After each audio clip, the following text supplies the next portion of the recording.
As we begin our time of transition and threshold out of this space in the coming days, my voice is kind of like the building on its way out this morning, but it's going to hold, I believe in it.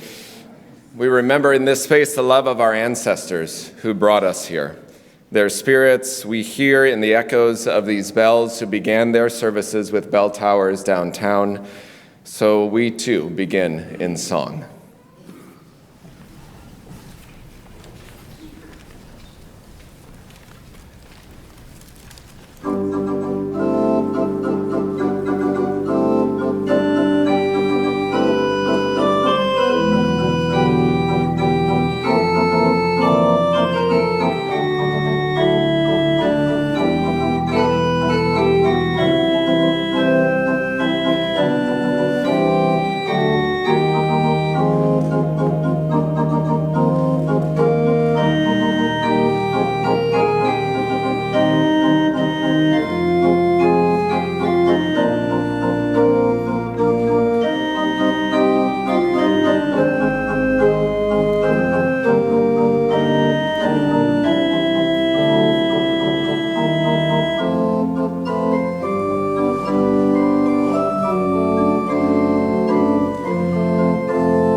Welcome to First Unitarian Universalist Church of Rochester.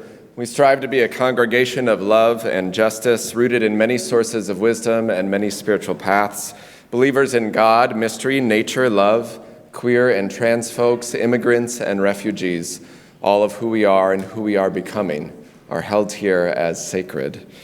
Before, during, or after service, you can visit the small altar tables on either side to light a candle for joy or sorrow or write a prayer to be collected after service. There's a preschool playroom just past the lobby and activities for kids following the Time for All Ages. After service, join us down in the Commons for coffee, conversation, where we have treats from Don Pancho's Bakery supporting our community. And each week, our offering goes out our doors to support justice work in the community. This month is for ACLA, a nonprofit organization dedicated to empowering and advocating for the rights and well-being of Chicanos, Hispanics, and Latin Americans. You can give as a plates pass online or anytime. And if you noticed the lobby, we're preparing to move. You can read about it in your insert. So if you're looking at the timeline of things, you can see this yellow insert for the coming week. So next week is our final services here at the Walden Lane Church. This coming Wednesday is our last Tupper Supper on Wednesday night. And then after the morning services next week, some hardy souls will pilgrimage our chalice up to our temporary location. All are welcome to join if you'd like to join. And then we'll regather there at 5 p.m. for a relighting of the chalice with cocoa and cookies as well. So all are welcome. You can join as much, any or all of our events throughout the day. And then starting February 22nd, that following Sunday, we'll have one service only at 11 a.m. at Our Savior's Lutheran on Viola Road near our new location where we'll break ground later in the year. So keep this insert, find more in your e-news, contact the office with questions. On the back of your order of service are a few other events going on, including a UU history discussion on Winchester, the Forgotten Universalists. That is tomorrow night at 6 o'clock in the Hearth Room that Derek Robertson will lead. And then you can see those dates at the bottom as well. This is a beautiful and emotional and exciting threshold in our congregation, one we've been planning for years. You're invited not only to join us, but you can write reflections to be woven into next week's service as well. And at this moment, I invite you just to take a breath in this space. Take in briefly being held by this floor, sheltered by these walls and ceiling, blessed by these instruments and the sacred memory in this space. The space that has held moments of grief and laughter and tears and gratitude, all held in these walls. This place offered to us by our ancestors who have loved us into new journeys leading us forward. So we enter this time of worship with these words from our minister in the 1870s, and here's a little tidbit some of you know. Eliza her picture is hanging there in the back of the sanctuary. It was put there on the camera when we had to start recording online services during the pandemic, so we knew where to look. So we're always looking at Eliza, and she's looking over us, and so just one piece of Scotch tape has held her there for 6 years. And these are the words that she offers to us every week. May our faith in humanity and our message of hope and good cheer light our way. In a moment, the hymn will call us back. We'll start off a little slow with the choir and then into strong, soulful harmonies. But first, I invite you to rise in body or spirit and greet those around you.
Good morning.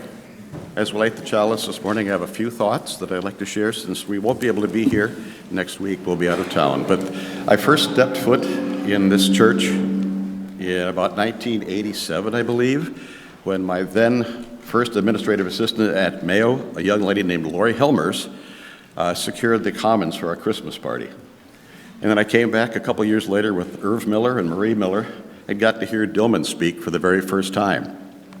And as a escaped Lutheran, I was hooked at that point and came back. My son grew up in the church, went through OWL with Laurel Podolsky before she was hyphenated, and Chris Shomenta as our leads for that. And then Dillman married Gerald and I. So I have a lot of great memories here. But as I'm preparing for today, I realized it's not the building. It's not the beautiful concrete block, mid-century brutalist architecture.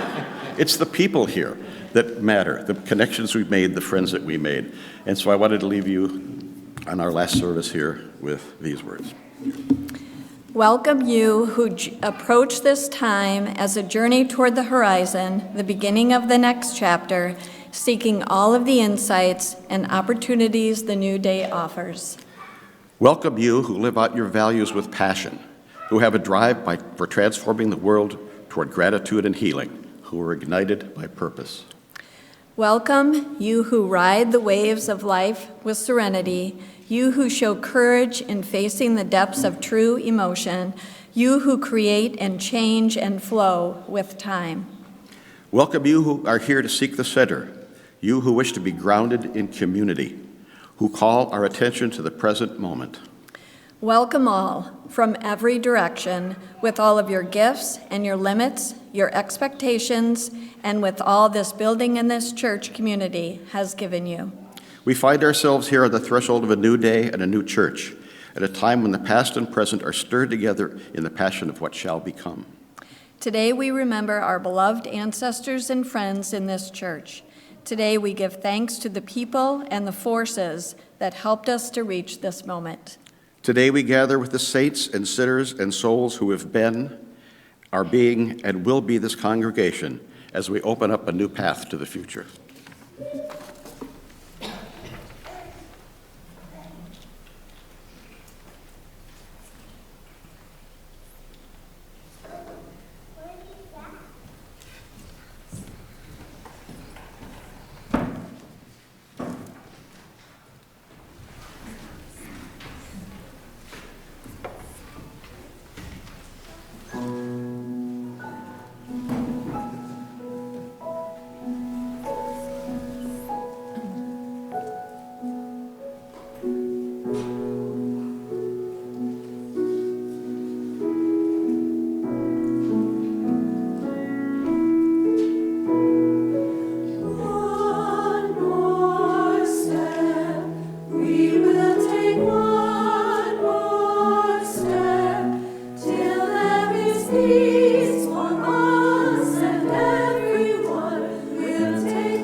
So you'll notice a little later in the service, there's a reading by Frances Ellen Watkins Harper. So I'd like to give you a little bit of a backstory on one of our UU ancestors. So Frances was born in 1825, and she was a free black girl living in Maryland when slavery existed all around her. Her parents died when she was very young, but she was raised by an uncle who ran a school for African American children. So she grew up surrounded by books and learning, and she discovered something really important, and that stories can change people. They can make the world a better place. As Frances became an adult, she became famous for her poems and her writing and her powerful speeches. She traveled all over the country speaking out for freedom and fairness and justice. She saw painful things, racism, cruelty, laws that harmed people, but she did something remarkable. She mixed courage with humor, strength with warmth, and truth with a gentle smile. Then one day in 1858, Frances stepped onto a streetcar in Philadelphia and sat down. The white conductor came up to her and said, "You had to get off," because she was black. Frances didn't argue, she didn't shout, she just stayed right where she was, calm and steady and full of courage. Another passenger tried to help by saying, "Maybe you could go sit in the corner." Frances stayed. When she reached her stop, she got up, offered her fare, and the conductor refused to take it. So she dropped the coin on the floor with a little flourish and walked away. She later told the story with a bit of humor, not to make the injustice smaller, but to help people see how ridiculous and wrong racism was. Her storytelling helped open hearts. It helped people understand, and it helped them imagine a better world. Because Frances believed in something very powerful. Humor can help us stay brave. Humor can help us stay human. And humor can help us keep going together. She spent her life fighting for justice, teaching, writing, speaking, helping people who escaped slavery, but through it all, she didn't lose her warmth or her wit or her belief that laughter could bring people together. Frances Ellen Watkins Harper showed us that humor isn't about ignoring problems. It's a way to stay resilient, to keep our hearts open, and to keep building a world rooted in love and justice. Because for times like these, if we can't laugh, then we will often cry. But sometimes laughter through tears is the best thing. If children would like to join me to go down, we have a little activity today. Austin will play the children's benediction, and you can find the lyrics in the back inside cover of your hymnal.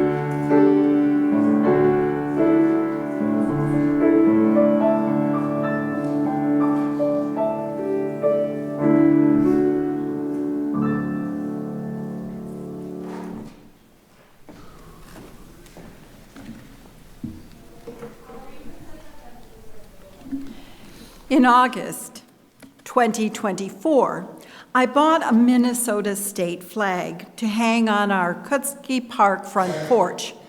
It was a point of pride that my governor was selected as a vice presidential candidate. I unfurled the flag again on that frigid Saturday last month, the day of the first of reoccurring Ice Out of Minnesota Now marches. This time, the flag on our front porch is a form of protest on a quiet street in a new neighborhood, but also a sign of resilience, proud that Minnesota residents will not be bullied. Like you, I am experiencing the challenge of how to watch the news and stay sane. How to be aware of the life and death actions happening in our community and just a few miles up the road and around the country, as well as celebrate how good people are coming together. Since it's easy to get caught up in the onslaught of news, I'm trying to avoid the trap of doom scrolling.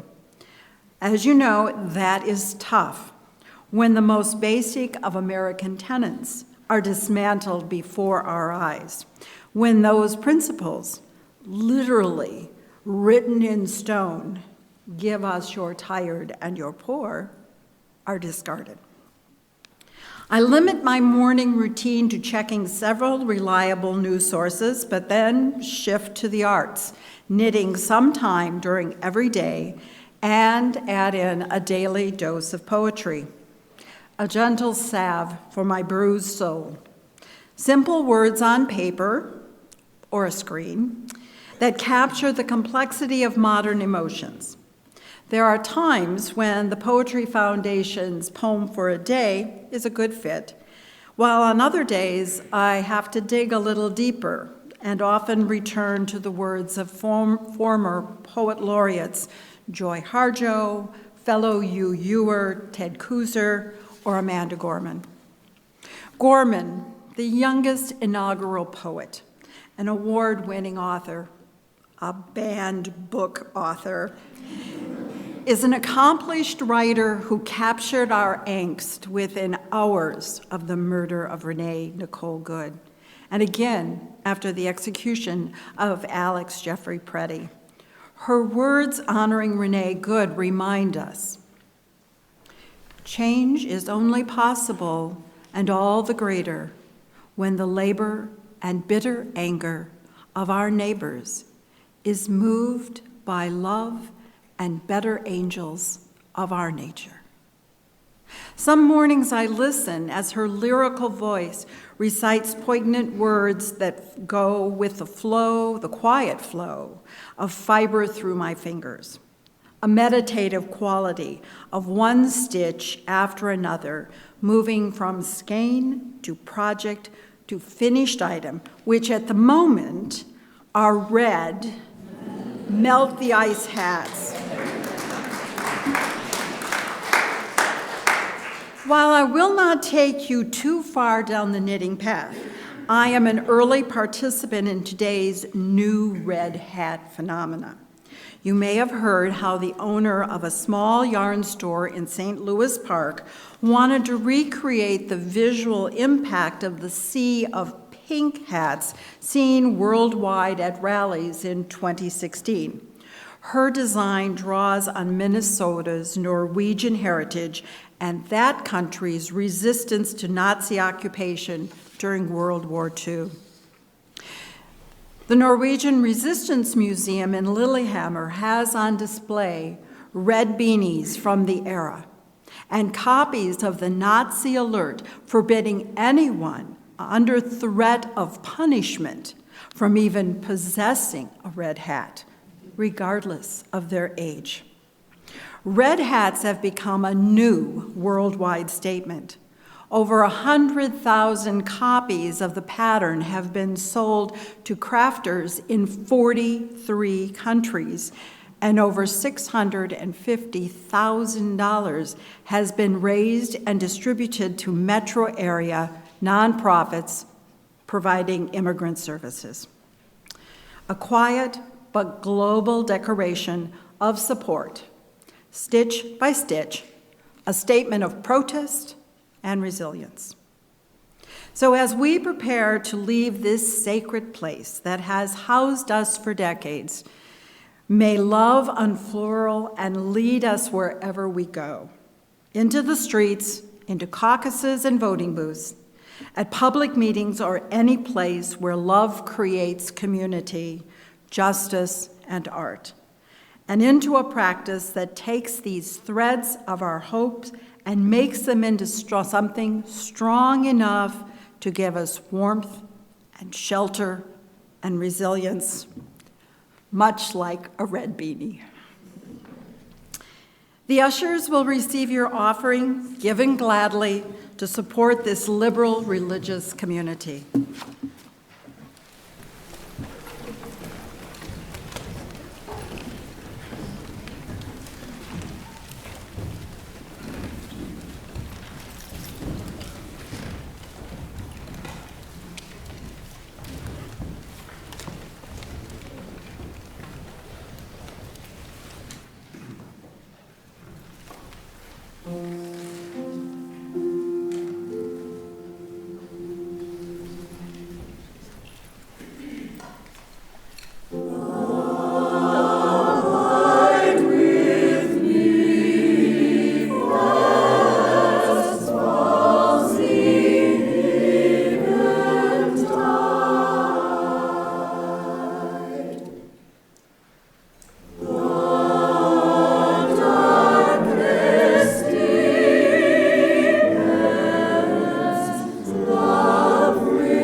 Each time we gather, we take time to honor the joys and sorrows of our lives, all the good, bad, messy things of life that are better held together.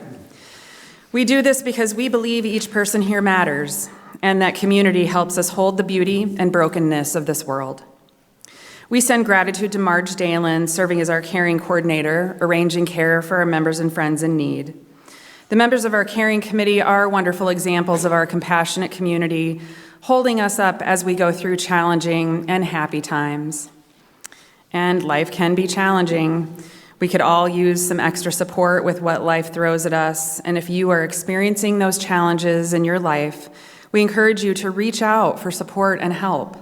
If you need additional care or personal pastoral care, please reach out to Reverend Luke with that request. This morning, we hold Shelley Rohe in our circle of care as she prepares for knee replacement surgery on February 9th, tomorrow. She is hopeful that this will relieve the pain she has had for so long. May she feel surrounded by calm, courage, and compassion. As she heals, emails, cards, kind words, and well wishes are welcome. Cards of support and well wishes are welcome for all that are on the list. It's compiled weekly and contains several members and friends of the church who are experiencing sadness or celebration, and is posted in the entryway of the church, as well as through a link in your e-news. We provide the cards and postage and welcome you to leave them in the basket for mailing. Here, our service to each other and to the wider world is our focus. May the faith in the Spirit of life, love for the community of earth, and love for the light in each other be ours now and in all the days to come.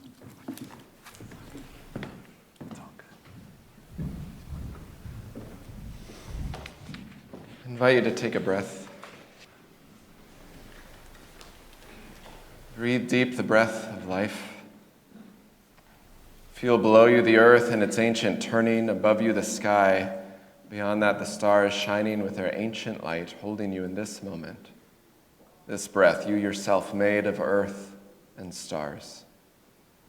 I invite you into this time of meditation, this time of prayer, first by sharing silence together.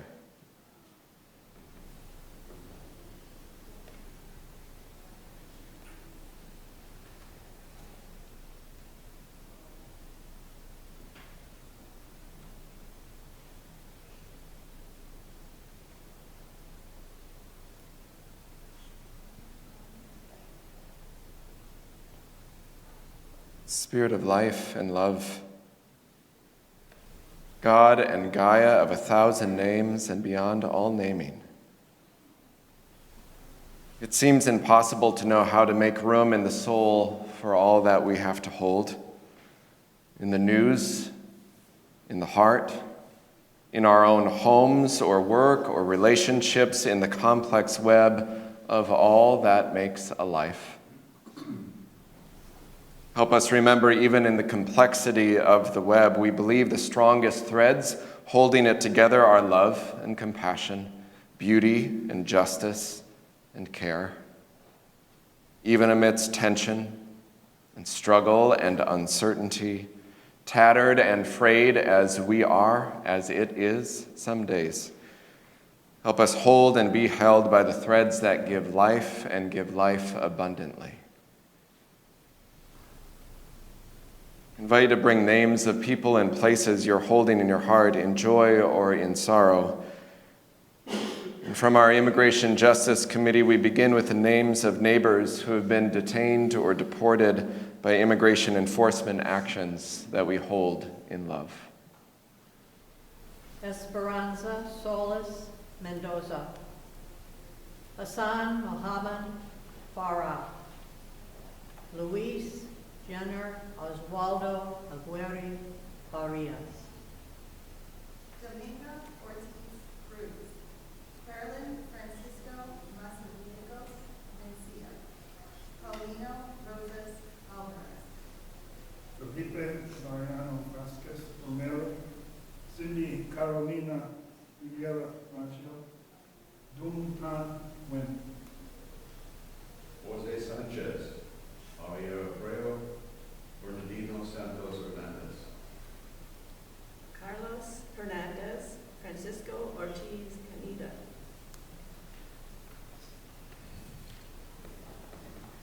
invite you to bring the names that you are holding in your own heart this day in joy or sorrow, and silently or loud now in this time to speak their names. Marcus, Noah, Carlos, Jose, Dulce, Gabriela,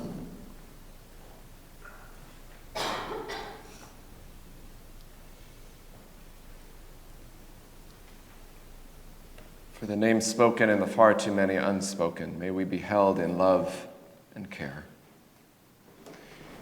These words of meditation are from Mark Nepo, holding the emotional mixture of the soul as we hold grief and gratitude, beauty and brokenness in our world and in our church. He writes, "Everything is beautiful, and I am so sad. This is how the heart makes a duet of wonder and grief. The light spraying through the lace of the fern is as delicate as the fibers of memory forming their web around the knot in my throat. The breeze makes the birds move from branch to branch, as this ache makes me look for those I've lost in the next song or in the next laugh of a stranger. In the very center, under it all, what we have that no one can take away, and all that we've lost are each other. And it is there that I'm adrift, feeling punctured by a holiness that exists inside everything. I am so sad, and everything is beautiful." May that be so. Amen. This song of meditation, for which I have requested a backup choir today, comes as a gift from the Singing Resistance in Minneapolis, gathering in various ways to bring music and community to the streets of ICE resistance. And one recent gathering of song learning gathered more than 2,000 people at Westminster Presbyterian Church, where I gathered with clergy a few weeks ago. It's a song to hold us and to understand that struggles for liberation and justice have always had a vision of where they're going, even when that vision is very uncertain and not guaranteed. So we'll sing a few times together. I invite you to rise in body or spirit. I'm going to try to introduce it, and the choir will help too. It goes like this. Hold on, hold on, my dear ones, here comes the dawn. It's hold on, my dear ones, here comes the dawn. Let's sing.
Songs for the People by Frances Ellen Watkins Harper.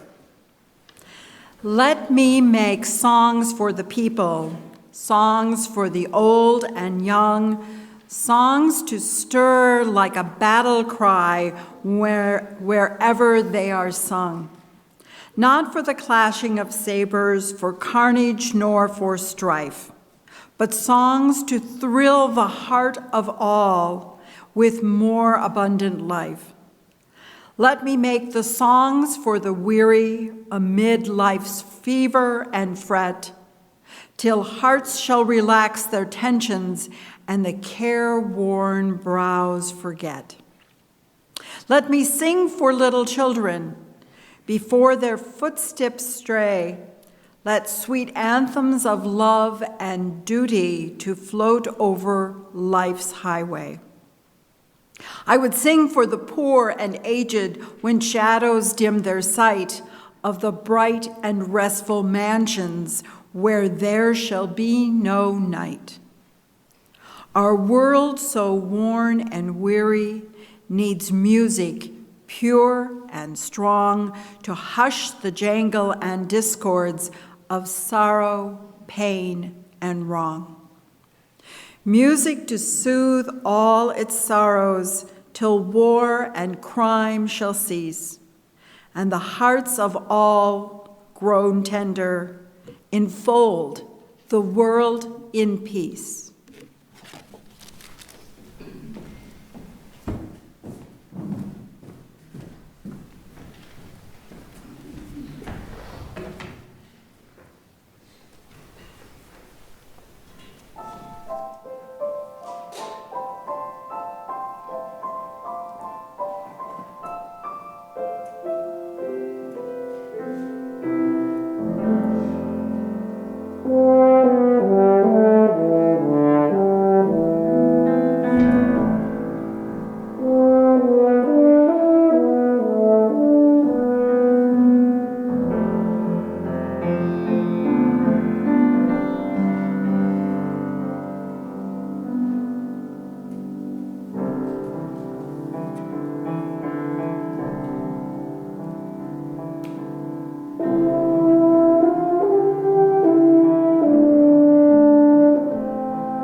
Thank you.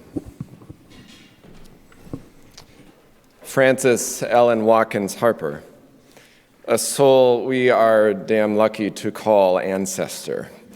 Born in Baltimore, a black woman belonging to the Unitarian and African Episcopal Methodist Church, she was a fierce abolitionist and suffragist.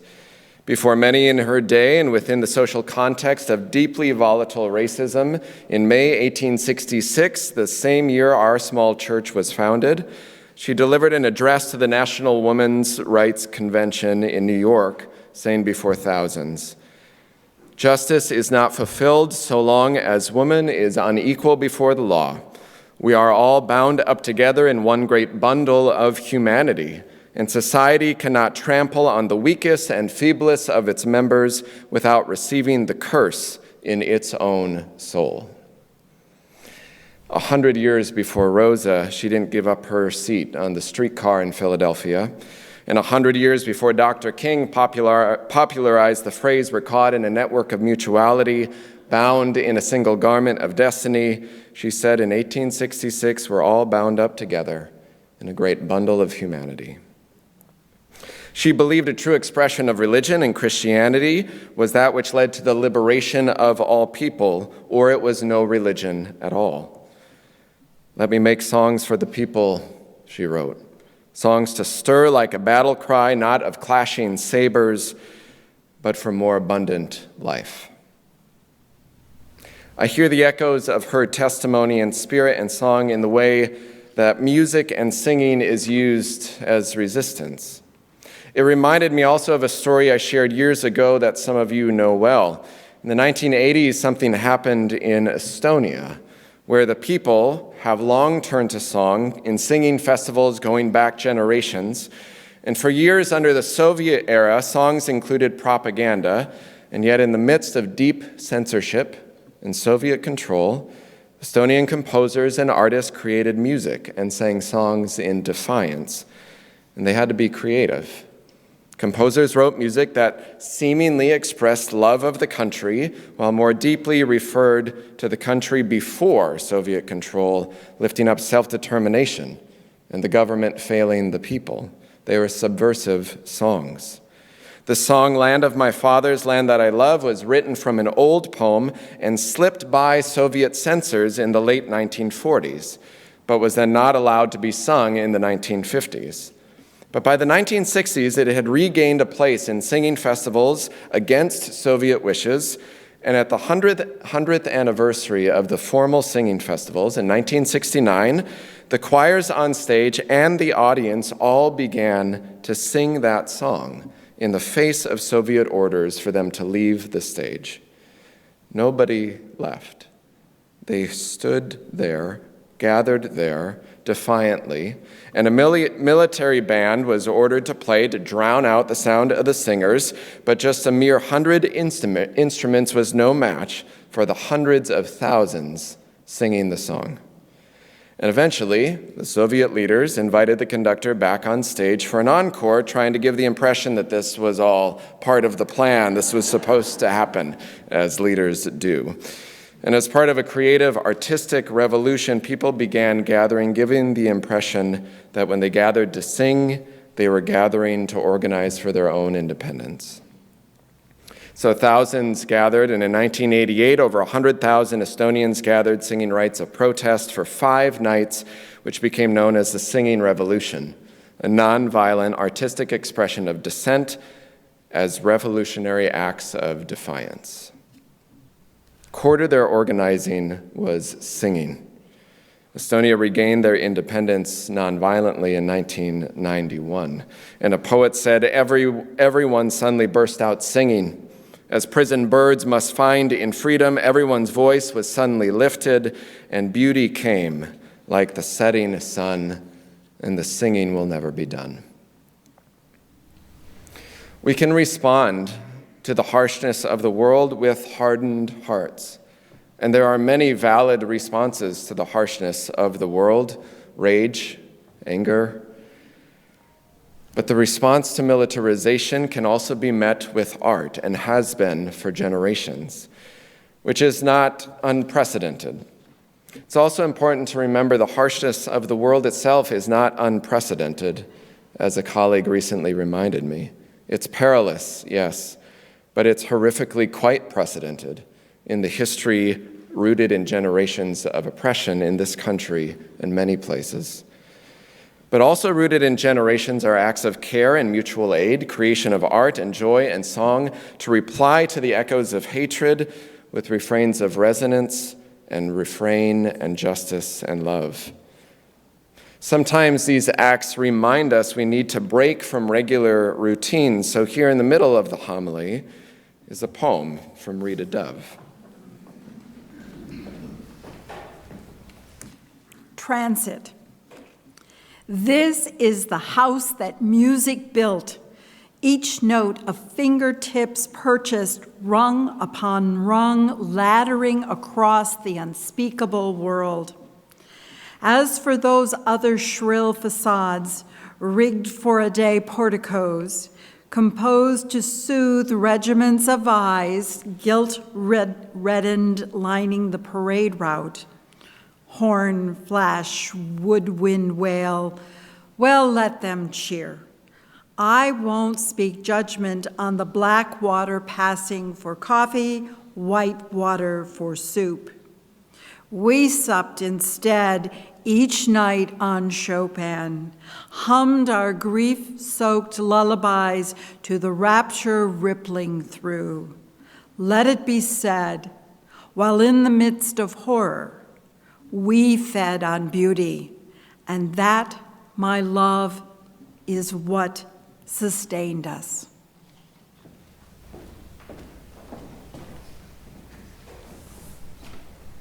In the midst of horror, we fed on beauty, and that is what sustained us. On the corner of Nicollet and 26th in Minneapolis this week, a small brass ensemble played calm harmonies, including My Country 'Tis of Thee. They're one of many small ensembles around the city, gathering at street corners, offering a public practice of calming music to the community, which is why it was so lovely to hear your horn this morning, Ron. The image coming to my mind from the singing resistance in Minneapolis is not only resistance, but the resilience of it, the resonance of warm, enveloping, compassionate harmonies bouncing against the cold, rigid brick and glass of a frozen city and icy hearts. Many spiritual traditions speak to hardened hearts and how to soften and heal those parts of the community and our humanity that become closed off and rigid. Hatred and violence dwell there. Song has a way of opening up, and sometimes light-hearted singing can help break the tension. Like this song that has a profound message, but in a way lightens the soul. So I'm going to try to teach this one to you just briefly. It's a song that the singing resistance gathered around the hotels where ICE agents have been staying in this light-hearted but still profound message, saying this: it's okay to change your mind. It takes courage to leave your ways behind. That's it. Want to sing that? It's okay to change your mind. It takes courage to leave your ways behind. And you add a little clapping. It's okay to change your mind. It takes courage to leave your ways behind. Once more. It's okay to change your mind. It takes courage to leave your ways behind. Not the sound of a violent mob, but in the face of something offering a message that a different world is possible. It's rooted in a belief and of human capacity and transformation, or as Reverend Eliza says, faith in humanity, a recognition that we are all caught, all of us, in systems of oppression, and it harms all of us in so many ways. So to close, from Frances Ellen Watkins Harper, she said, "Our world so worn and weary needs music, pure and strong, to hush the jangle and the discords of sorrow, pain, and wrong." I don't know about you, but are you a little worn, a little weary? your heart and soul somewhere in the duet between wonder and grief. Sometimes the best way to hold that is not words, but song, harmony, something that abides with us, like each other, like a spirit of many names, of generations, like ancestors, like love. I invite you to rise in body or spirit as we sing, Abide with Me.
And you'll have to sing for me.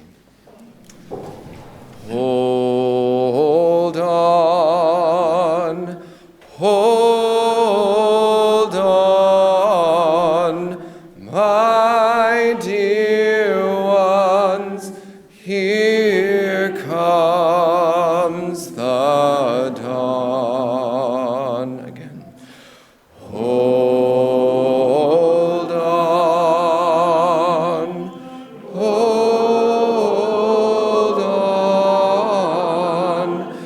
my dear ones, here comes the dawn. Hold on, my dear ones, here comes the dawn. Amen.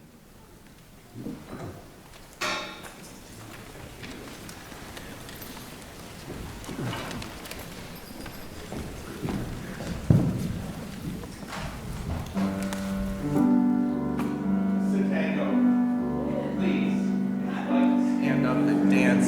Dance with a friend or your partner. You're welcome to do so.